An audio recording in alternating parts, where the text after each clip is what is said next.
धान की यात्रा तब शुरू होती है जब किसान खेत में धान के बीज बोते हैं। बुआई का समय बहुत महत्वपूर्ण होता है, क्योंकि सही समय पर बुआई करने से फसल अच्छी होती है।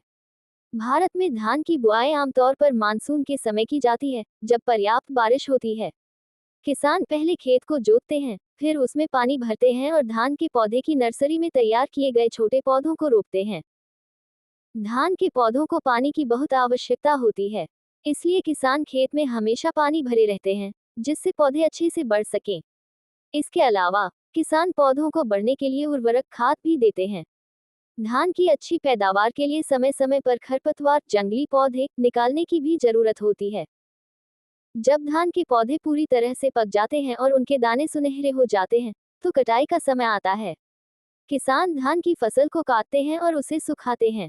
इस समय फसल को सुरक्षित रखना बहुत जरूरी होता है, ताकि बारिश या अन्य प्राकृतिक आपदाओं से नुकसान न हो। कटाई के बाद धान के पौधों से दानों को अलग किया जाता है। इसे मड़ाई कहते हैं। पहले के समय में मड़ाई हाथ से की जाती थी, लेकिन अब मशीनों का उपयोग किया जाता है।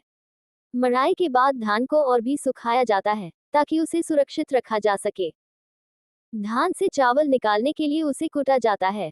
ये प्रक्रिया राइस मिल में की जाती है, जहां धान के बाहरी छिलके को हटाकर सफेद चावल निकाला जाता है।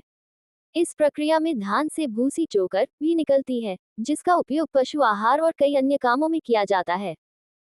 चावल को साफ सुथरे ढंग से पैक करके गोदामों में रखा जाता है।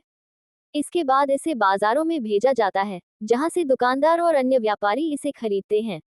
अंततः ये हमारे घरों तक पहुंचता है। घर पर चावल को धोकर पकाया जाता है। विभिन्न प्रकार के व्यंजन जैसे खिचड़ी, पुलाव, बिरयानी, चावल दाल आदि बनाए जाते हैं।